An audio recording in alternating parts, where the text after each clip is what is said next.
Terrific. So my name, for those of you that we haven't met yet, I see there's a few new faces. My name is Jason Kramer. I'm the founder of Cultivize.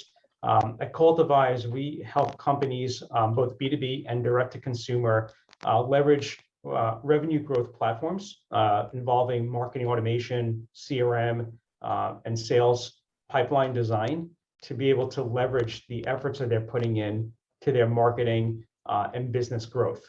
So today I'm going to go through a little bit about what a revenue growth platform looks like and the benefits that a company can gather from that. So there's three main components to this. The main goal is to obviously generate more leads, but we all know that leads are just leads. And if they don't convert into a customer, then they're really not worth that much weight. So how do we convert them is what we'll talk a little bit about today. And then more importantly, or just as importantly, is being able to know that our marketing is working.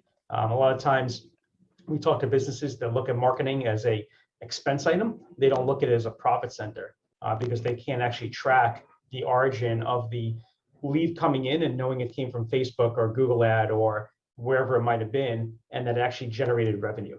And that's what we're going to talk about today. So there's four main components to the presentation I'm going to go over. So identifying a couple of the problems that exist for businesses today. What exactly is a revenue growth platform? How does it help our clients? And then what's different about our approach and the technology we use, which is called Sharpspring, and how those two get married together. So a couple of things just in terms of the landscape of the buyers we have out there. We've all heard it before that the landscape has changed and it's continually evolving. Right now, the biggest change, I think, is that buyers used to have very limited information, which we all know is nothing new.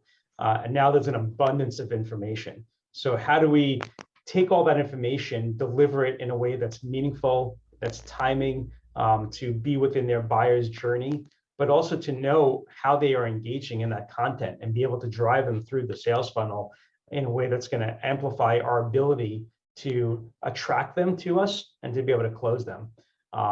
And there's so many different platforms that you get that information on. So having all of those platforms connected into your sales and marketing pipeline is more important than ever. And then the other thing too is, a lot of people just put out content out there for the sake of putting content out. So we want to make sure that if we're putting all that effort into creating content, and most of our clients are creating that content on their own, that it's not for naught, right? We're not just posting something to social media every day and just hoping that something hits. We want to know that there's actually meaningful intent behind that. And then we also want to be able to nurture those leads. So, the first goal is getting somebody's attention and saying, they're raising their hand saying, yes, I'm interested in what you're selling, and being able to get a little bit of information from them, even if it's just their email address, and start nurturing them and educating them through your buyer's journey to understand what their needs are and be able to deliver that information back to them. And we've seen that the sales cycle, has increased by 22% in the last 5 years because there's more people involved, right? So it's not just the key decision makers that it used to be maybe 20 years ago.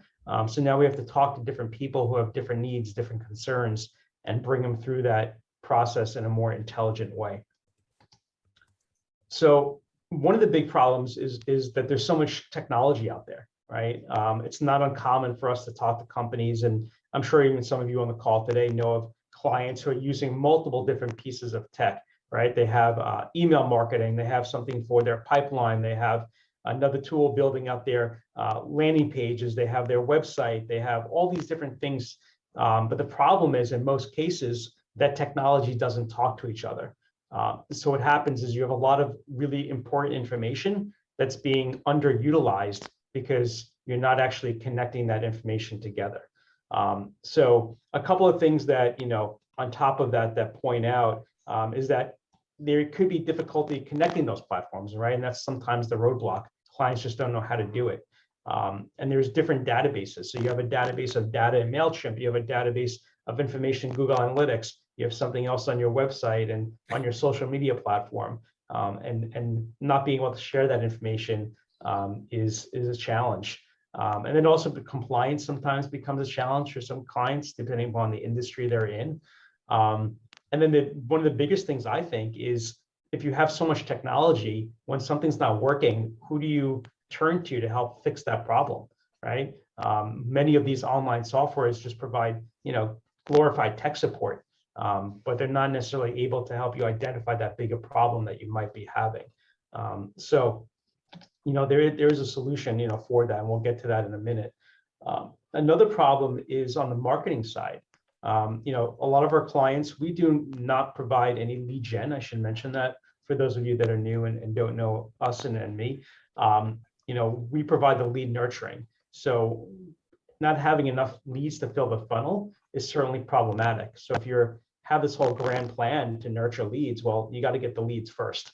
And you got to have a way to qualify those leads and to be able to nurture them through through their process of making a decision about who they want to buy from, who they want to talk to.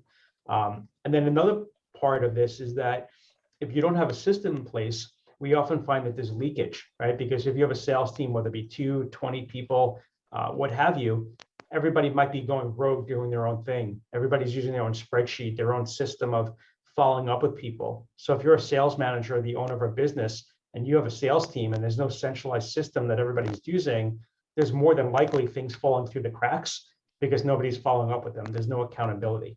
And you also don't know what's working, right? And what's not working. So it becomes problematic to really be able to increase the efficiency and productivity of your efforts if everything is all completely siloed. And so what's the value of putting all this together and having a revenue growth platform? Well, there's a few main factors. The first is to generate more leads, of course. And one of those things is being able to identify anonymous visitors coming to the site. So when someone comes to your website today and fills out a form, unless you have a system like this in place, you have no idea what their prior history was. You don't know if they've been to your website before. You don't know what content they were looking at on your website. You don't know how they were engaging with your marketing. Having a system like this allows us to backtrack and fill in all of those missing empty blank pieces of information to be able to paint a full picture of what their history was before they actually even came to fill out that form. And then if we're nurturing and qualifying all these leads through the process with personalized content, we're able to increase the quality of those leads because now we're engaging with them with meaningful information. We're not just putting them on a newsletter and having them sign up, and get an email from us once a month. They're getting content from us on a more ongoing basis. And then the other factor I believe that is really important is being able to tell a sales team based on what we call lead scoring, who's engaged, right? We all know that sometimes we have great leads and they say, yeah, we're ready to go. We're looking to make a decision at the end of the month. A lot of times that information is not communicated to us. So how do we know that somebody has intent? Well, we track all their movements. And if we could identify that somebody comes back to the website after you give them a presentation and they come back 2 more times the following week, that would show a good sign of intent that they're actually doing their due diligence and they're interested. If we could pass that information over to the sales team automatically and say, you just gave a presentation to Jason last week, here he is re-engaging in your content, that's a good sign for the salesperson to then follow up with that person. Another component to our strength is being able to upsell and cross-sell customers. One thing that a lot of businesses also that we talk to don't realize, and I know there's a lot of marketers on the call, and we probably all see the same thing. They just want new business, new leads. But if you're sitting on a database of a few thousand customers or contacts, there's an opportunity to cross-sell and upsell. If you had a customer that buys 1 product from you, but you sell 10 other products and they could use 5 of them, well, there's an opportunity to remarket to that existing customer and say, oh, by the way, Jason, we also do all these other things that complement what we're already doing for you. Did you know that we can do this? So sometimes businesses could get an increase of 5 to 20% in revenue just from reselling and cross-selling to their existing customer base without spending any money on inbound lead gen. And like I talked before, the ROI aspect of this is greatly improved, being able to see from end to end what tactic is working, whether it be digital or offline. And for those of you who haven't seen the platform, I'd be happy to show you what that looks like in terms of reporting. So Sharpspring, if you don't already know, is one of the fast growing marketing automation, CRM, and revenue growth platforms in the market. They've been in business for about 14 years. We've been a partner with them for about 11 of those 14 years. We're the only platinum partner in the state of New York, and one of about 30 in the world that are certified at our level. And it's all we do. So we're not a marketing agency that builds websites, design logos, and does this on the side. This is our core focus. The next closest competitor, to just give context to Sharpspring, is HubSpot. But HubSpot's about $25,000 a year more expensive than this platform. So it becomes a really great contender when you're looking at a company that's anywhere from 5 to 40, $50 million in revenue.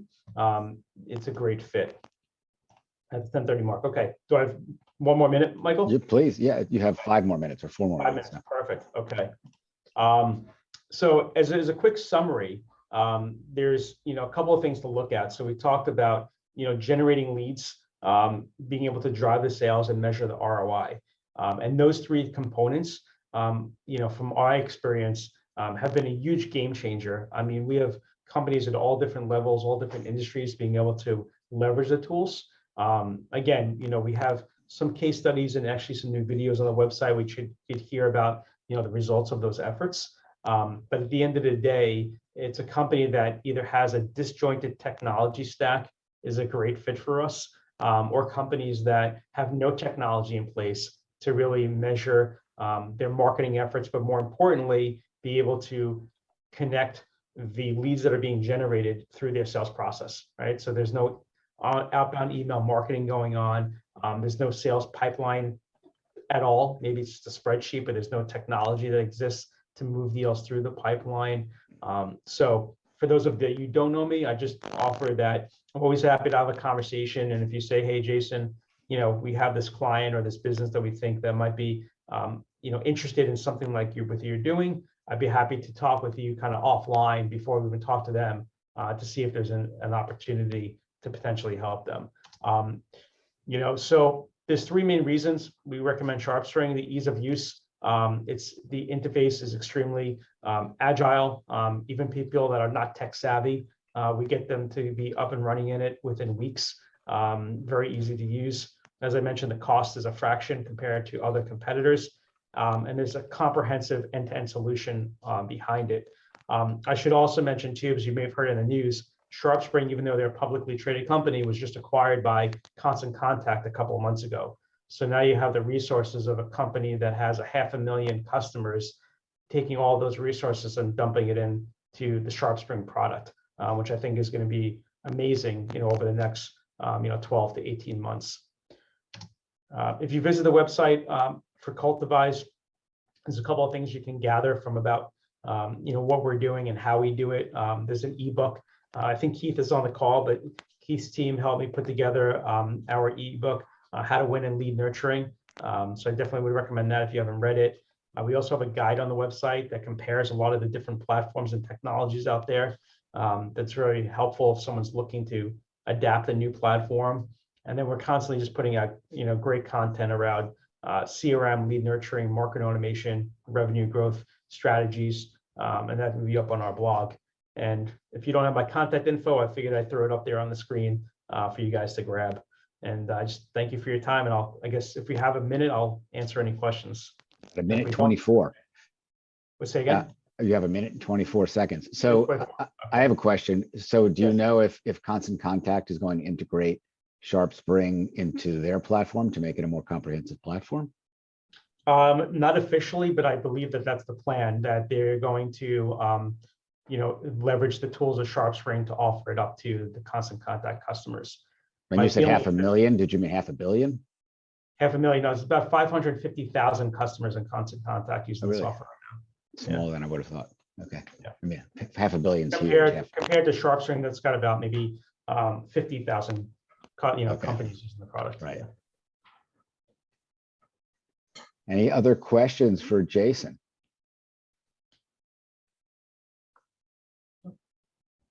That's I hear. Oh, Victor, you're on mute.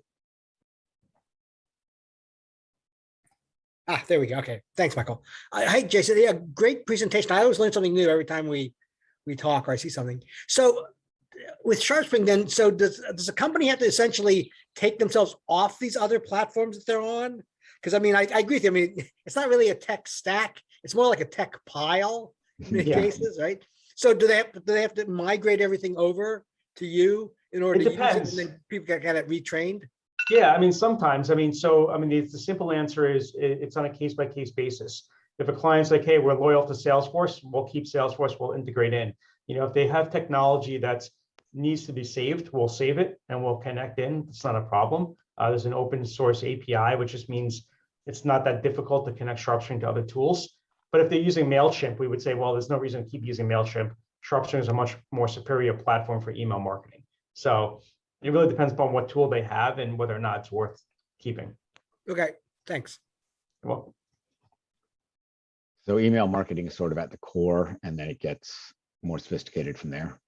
email marketing and CRM, it wouldn't make sense to manage two separate CRMs, although sometimes that's the case. So if you're familiar with this technology, let's say you did have Salesforce, you might go with Pardot, which is a marketing automation tool, but it's very complicated and not very robust.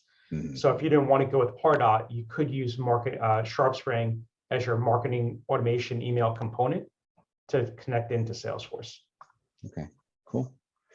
Well, thank you so much. My pleasure. I always learn a lot when you present. So why don't we just get started? And we are at it's 11:23. Give everybody 2 minutes. I will put the list of everybody here in the chat in the order in which they showed up. And then we'll go in that order, starting with Lise, then Rajiv, then Andrew. And as a topic today, why don't you, if people want to tell us about your goals for this year, since to some degree, if you still have this academic mentality, September is the beginning of the year. It's when you get back in the saddle, so to speak, from hanging out on the beach. And by the way, Jackie, welcome. This is Jackie is a new member, and it is her first meeting. And Andrew, welcome back. Right, you're a member, Andrew? No, you're on mute. You're definitely on mute. I know that much. I'm a guest. This is You're a the first, guest. yeah. I know you so well that it's like, but thank you for coming as a guest. My pleasure. And everybody else is a member. Okay, cool. So why don't we just start, as I said, with Lise, 2 minutes. Again, if you'd like to talk about your goals and how you're tackling them this year, that would be a nice addition as well. And you're on mute, Lise, so go for it. Hi, I'm Lise Bazzini. I have a public relations firm called Bazzini Hop. I'm the Bazzini Hop is my partner, Karen Hop, and we focus on the tech sector, and we help growing technology companies garner exposure to their target audiences, be that media, through media relations, thought leadership, and target audiences can be, clients, customers, investors, partners, or even talent. And as I said, we do that through mostly media relations and thought leadership programs, but we also do have an arm of the business that handles social media content creation. And we do that for lifestyle and consumer brands. And we've worked with technology companies across sectors, from back-end infrastructure to mobile apps to consumer electronics.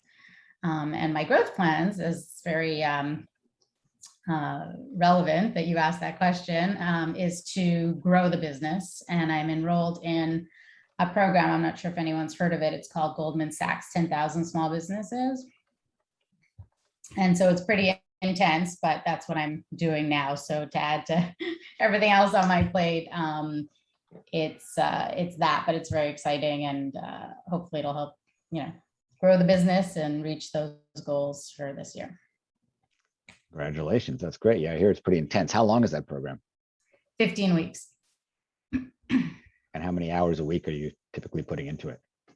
Right now it's not so much, but we're just getting started. It literally started 2 weeks ago, but it's once a week in person, plus calls with your team, plus calls with your advisor, plus you're working on your plan. And then there's some events, like actually tomorrow night, we're going to hear the CEO speak. So that's kind of cool. So it's supposed to be a great networking opportunity as well, obviously. Oh, yeah, yeah, I've heard that. I know some people who went through it. I think Jean Tang of Market Smiths, do you know her? Nope. I think she went through it. Anybody else in this group go through it? Everybody's on mute, so they're all like saying, I did, but you just can't hear them. Okay. Rajiv, then Andrew, then Sarita. Rajiv, you're up. Yeah. I'm just unmuting. Yeah, thanks, Michael. Yeah, hi everyone. My name is Rajiv. I work for R-Square Media. We're an award-winning minority certified reputation management company. What we do is we basically help clients either be seen prominently online, or in the off chance that they're in some kind of a predicament that could be either somebody connected to them, like their significant other or one of their business partners has some kind of scandal linked to their name, and that is making their life difficult or making it difficult for them to either close deals or get hired by clients that are looking to work with them.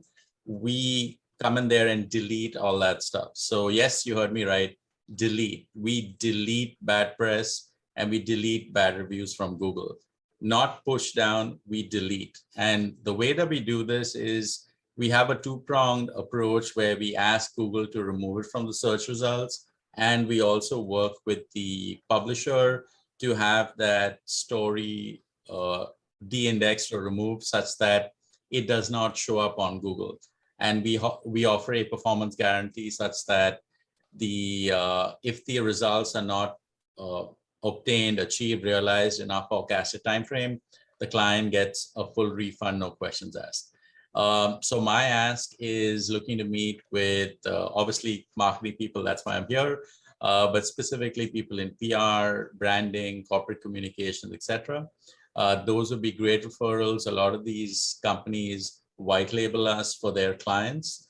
And like I'll tell you that recently I had a very interesting case where this person was about to get a 7-figure job offer or 8-figure, I'm not sure.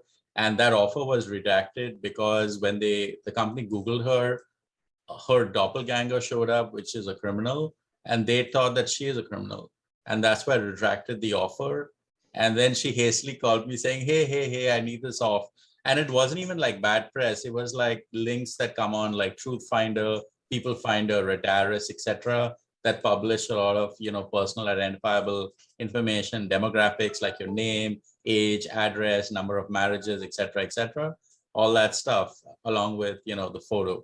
So that's something that we got deleted, and hopefully she was able to salvage the situation and get that offer that she was obviously spent a lot of time working towards getting. So I got a quick question. You said you asked Google to actually delete from the results. So Google has a process for that? Yes. Interesting. So our entire process is completely Google compliant. So many people think that the first question is this hacking? No, it's not hacking. Because if it were hacking, it would be immediate, and this isn't. We usually forecast 60 to 90 days, and clearly hacking doesn't take that long. Not that I'm an expert, but I'm just saying. Google is like part and parcel of our solution. So everything is Google compliant, and we work with their cooperation. Great. All right, thank you. All right, Andrew, as our guest today, unmute yourself. And by the way, I'm putting everybody else on mute because I have the view is speaker view. So whoever's got noise coming through their speaker is going to show up. So Andrew, once you start, you will show up as the lead. All right. Thanks, Michael. And thanks, Jason. Great presentation. And as Victor said, I always learn something hearing you talk about your work. My name is Andrew Shulkin. My firm is Andigo. We build websites and do digital marketing for B2B businesses in the $2 to $50 million range. We have a heavy focus on content and content marketing, and we partner with folks like many of you and others for things like video production, SEO, pay-per-click advertising campaigns, social media, some kinds of coding that we don't do in-house. We have traditionally worked on larger projects, I would say, not enterprise level, but most of our budgets start around $15,000 or so. And that's still the bulk of our work, but we have added another sort of service this year, packaging web development and digital marketing together with no upfront costs for smaller clients. Still not tiny folks. It starts at about $625 or $650 a month. So not something that we're going to do in just a couple of months. It's typically going to spread out over the course of a year or two. If you have clients for whom that might be a good fit, I would love to talk to you or them about how what we do fits in with your services and whether we might be able to help your clients and vice versa. As far as our plans for the coming year, we love working with mission-driven businesses, B Corps and folks like that, and we're trying to sort out how to make that a marketing focus. I'm not sure it's possible, quite honestly, based on our experience. You know, we have clients we work with a real estate investment trust who only does charter schools and affordable housing. We work with an investment banking firm that only does green energy and sustainable infrastructure. So we're looking, if you have any ideas like that, I'd love to connect offline about how we might do that. We're looking for ideas. Thanks again, Michael, for the invite. Absolutely, good timing. Did you say low income affordable housing? Yeah, that's exactly that client. That's what they do. Yeah, I've got something for you, Andrew. Let's connect after. Great, thanks, Bryce. It's not L&M, is it? Or L&M? No, Community Development Trust, CDT. Okay.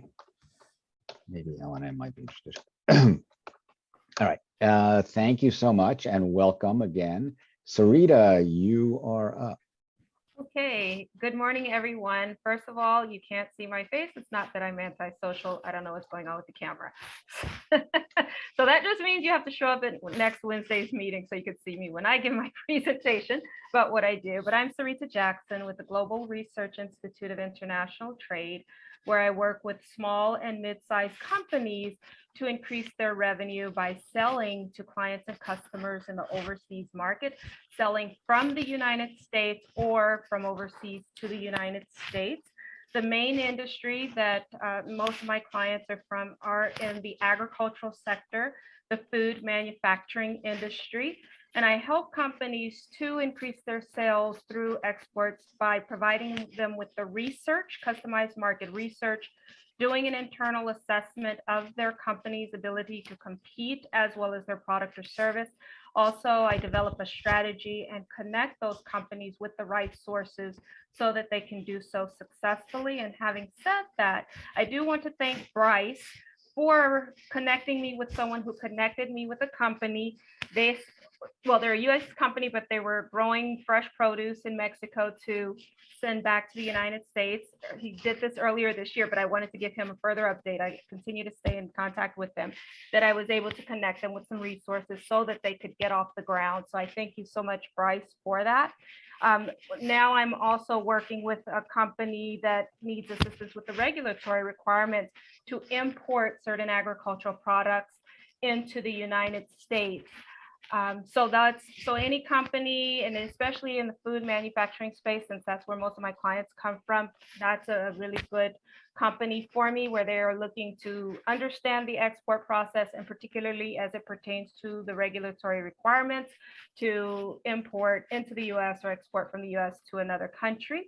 As far as my goal for the rest of this year is to continue to scale. And so that's where now, and today's presentation was great because I am bringing someone on to help with sales and marketing, as well as a regular team of advisors, people that understand the technical requirements, especially when it comes to regulatory policy for the agricultural sector.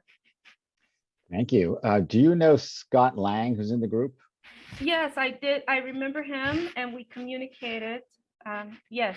He's got a prospective client or something that's like a consortium of Italian food manufacturers. Did he talk about that? Yeah, he mentioned that, and then I didn't hear any more back, so I can follow up with him on that. Yeah, his father died recently, so that might have, gotten, but not to, well, whatever. So you might want to mention that. It might have slowed him down. Obviously, he was dealing with that. Yeah, his father's in his mid-90s, I think. Oh, wow. Yeah. Okay, Okay, I'll thank you. reach out to him. Thank you. Yeah, thank you so much. And Sarita is joining us, as is Bryce from the West Coast. Nobody else from the West Coast, I don't think. Okay, so after Sarita, Victor, then Bryce, then Keith. Victor, you are up. Okay, thanks, Michael. Hi, everybody. Nice to see everyone. So what I do is I help my connections monetize their connections. And the way I do this is that, folks tend to have a wide variety, a large network, our professional and our personal network, and they're often not connected to our day jobs. So we might have, friends, neighbors, relatives, who are in all kinds of interesting situations. And so what I do is I look for opportunities and then try to find the other side of it. So I'll give you an example. I was talking to a friend of mine last week. He's in the education space, and he says, my next door neighbor needs somebody to run his med tech company. Do you know anybody? And so my college roommate was both a doctor and an MBA. So we had a conversation yesterday. And so what I'm trying to do by the end of the year is I really want to build out a strong team of people who want to play, who want to think about their network, think about their connections, and look at offbeat situations. Because I have to be quite blunt about it, a lot of people don't. A lot of people tell me, look, I'm busy with my day job. I really don't have the brain space to do anything else. And that's fine. I mean, I'm not trying to convince people, but I'm just looking for people who are more like-minded and want to play. So to give some examples, from this august group that we have, Bryce sort of alluded to a situation that's actually outside, I think, of his day job. He may chat about it during, he's coming up next.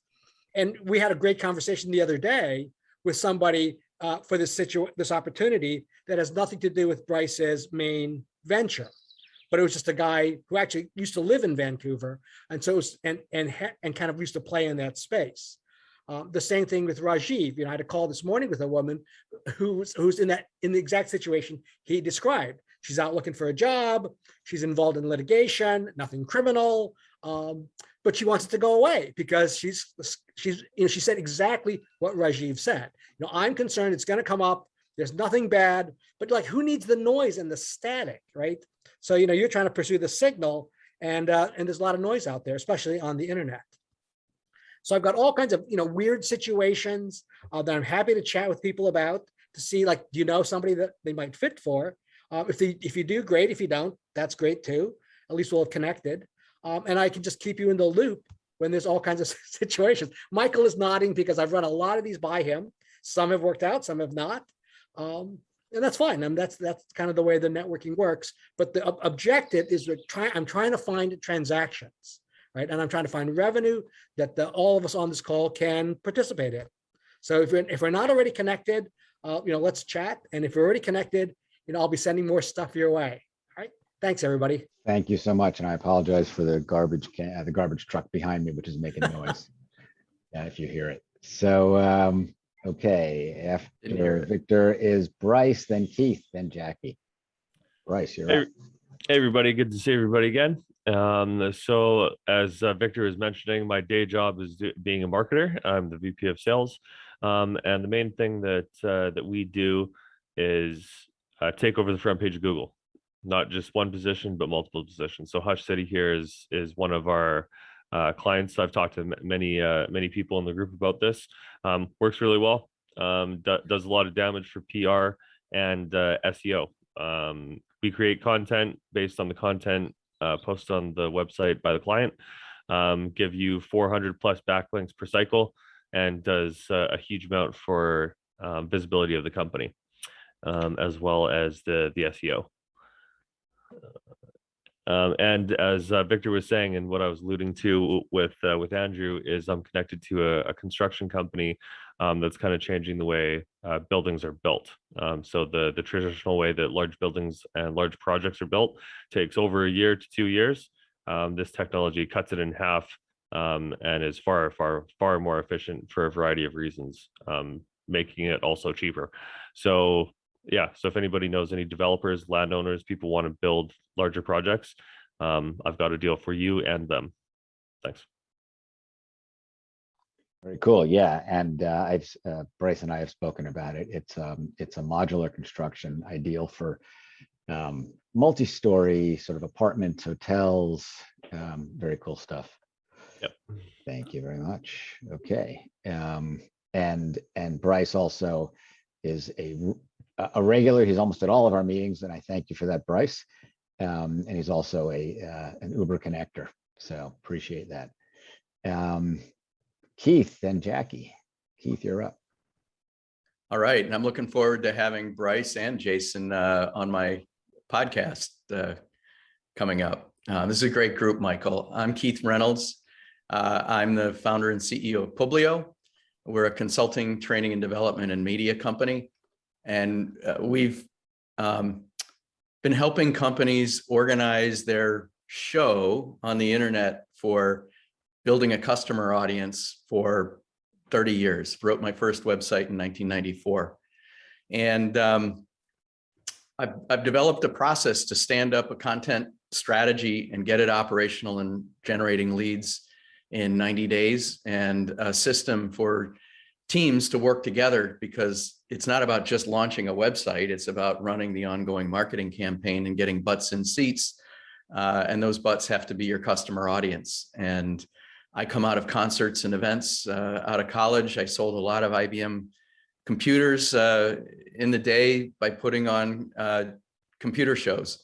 And I've evolved that into writing a couple books. We're now launching a podcast and are building a Kajabi class so that we can run an ongoing workshop for people to think through and develop their audience and the strategy by which they engage them, and then do all the things that Jason's been talking about, and coordinate all that, much like a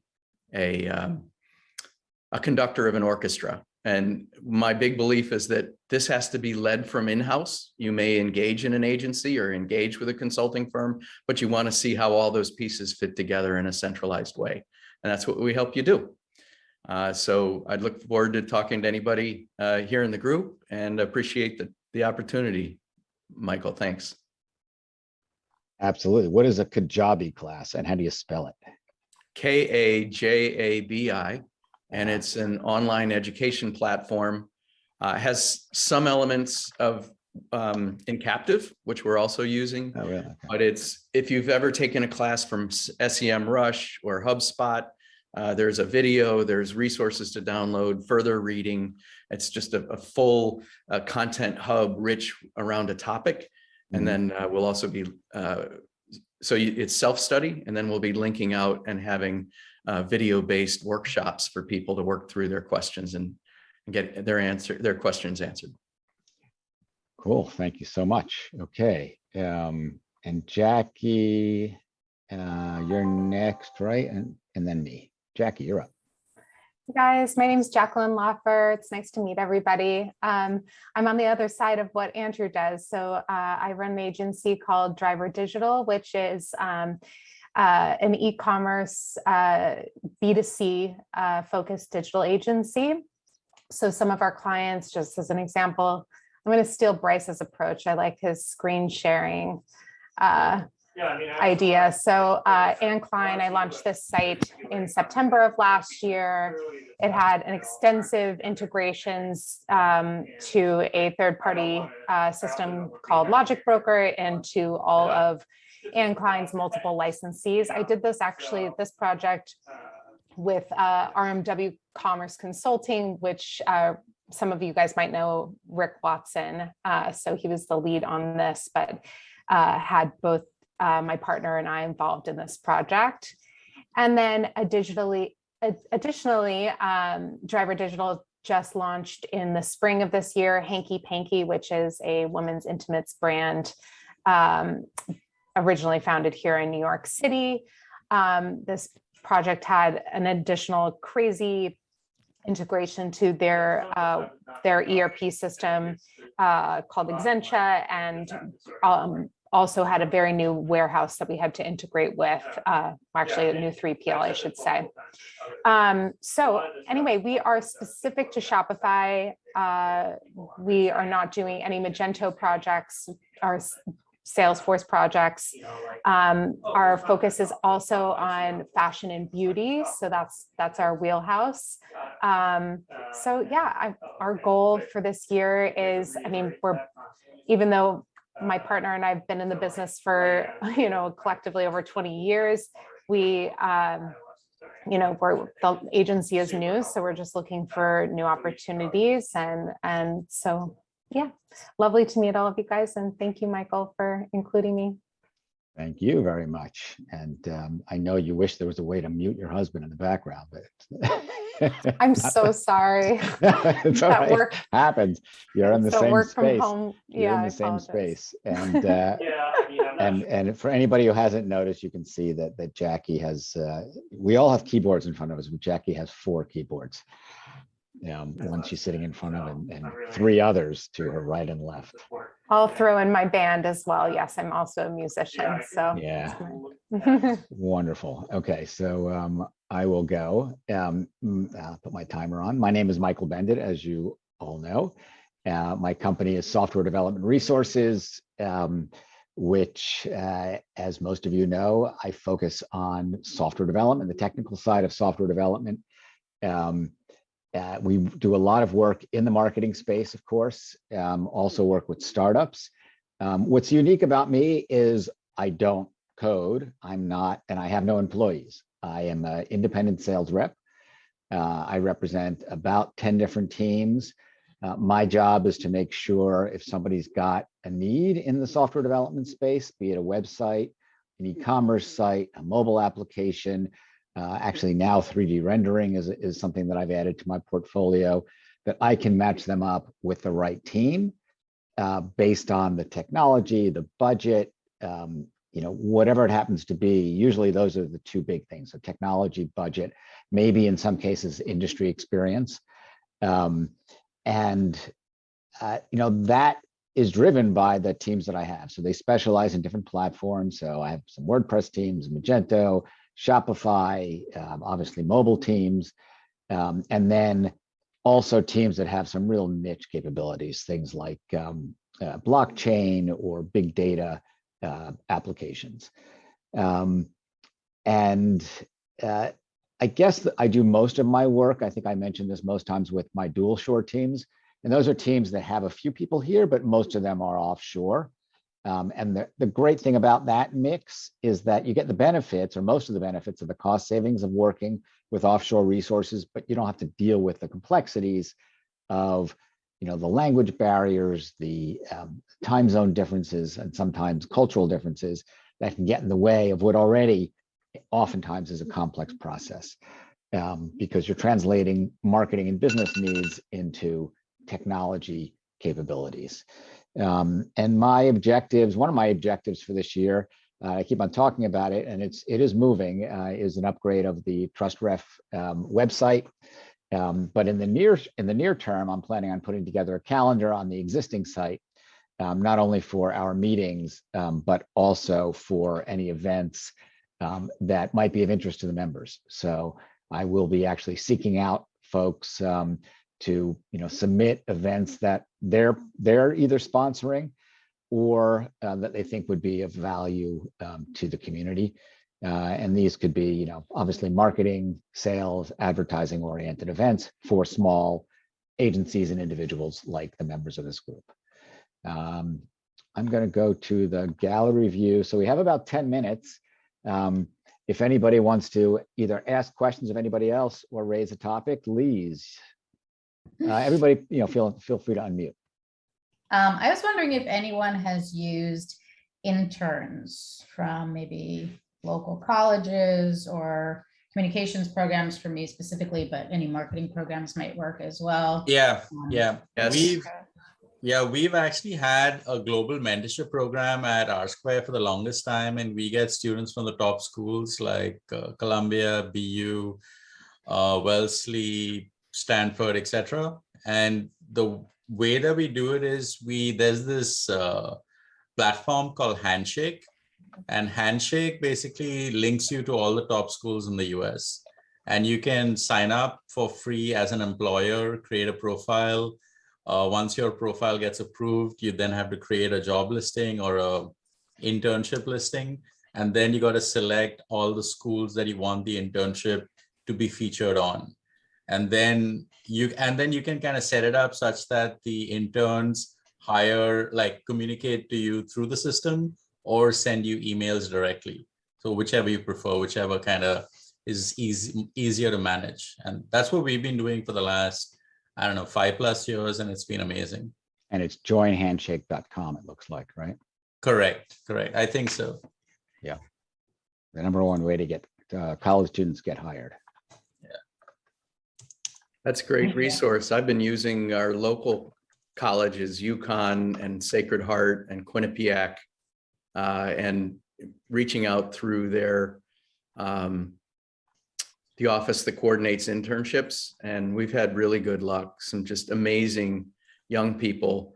I'm finding I get really high quality results, first drafts written, research done, SEO research, and then it's a matter of finishing it off.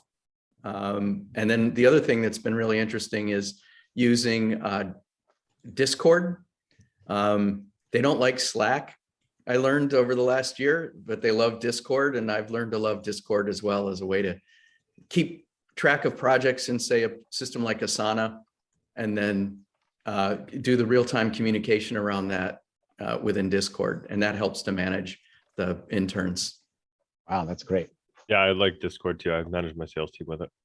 Wow. Is So it- have oh, they I have all- a question. You can hop into a Discord channel and talk about it, which is great.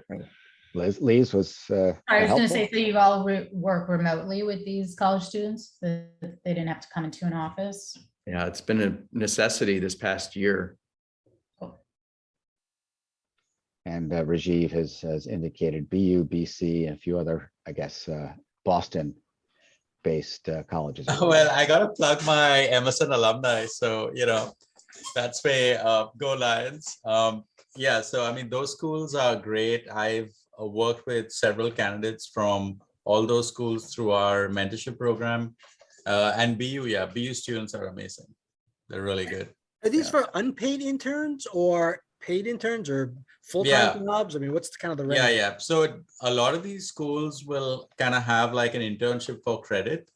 So that then becomes, I guess, unpaid. And then we have a system where we say that it starts out as unpaid and then it converts to a paid position when the students can meet the standard of producing error-free work unsupervised. And when they do so, then it converts to a paid position. So this way it becomes like fair. But then beyond that, we position it as a mentorship, not a pure internship. So which involves like several one-on-ones with the students on a bi-monthly basis, where we'd spend like an hour and a half with them to go through with their career planning and stuff like that. So they get like a lot of clarity and a lot of value from those interactions, which then helps to clarify what path they're going to choose, what industry they're going to choose based on their life goals and based on what's important to them. Like in this this pursuit of work-life balance, like what kind of life do they want, what kind of work do they want, and where do those two intersect? It's great. That's a great idea to add that. Thank you. You're welcome. All right, anybody else? We have a few more minutes.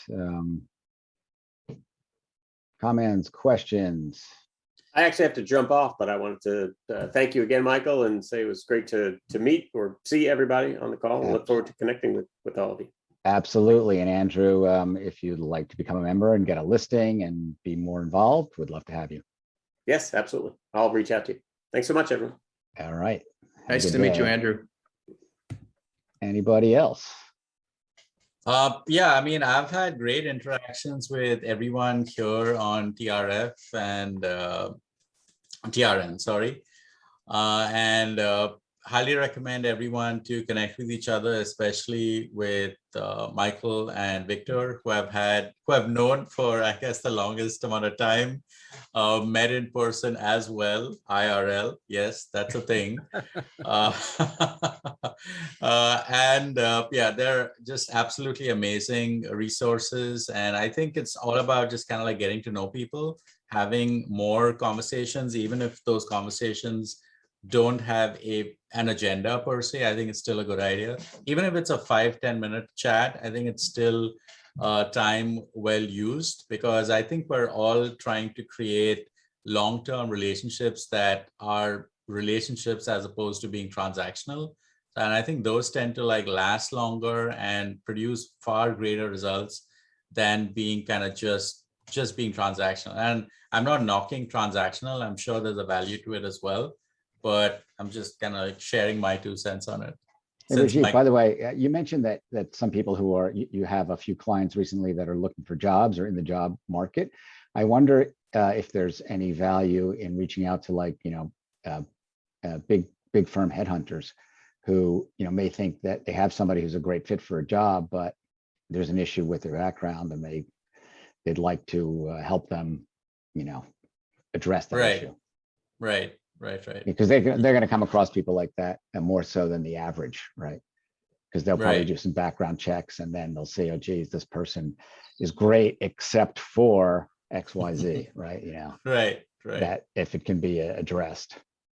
All right, I have to jump on a call at noon. Yeah, me too. I just want to say thank you, everyone. And it was great to meet all the new faces. I sent each of you LinkedIn invites. Hopefully we connect and find a time to talk offline. Yep. And if I don't know if you want to download the chat, if you hit the chat and then the 3 buttons to the right, you could save the chat.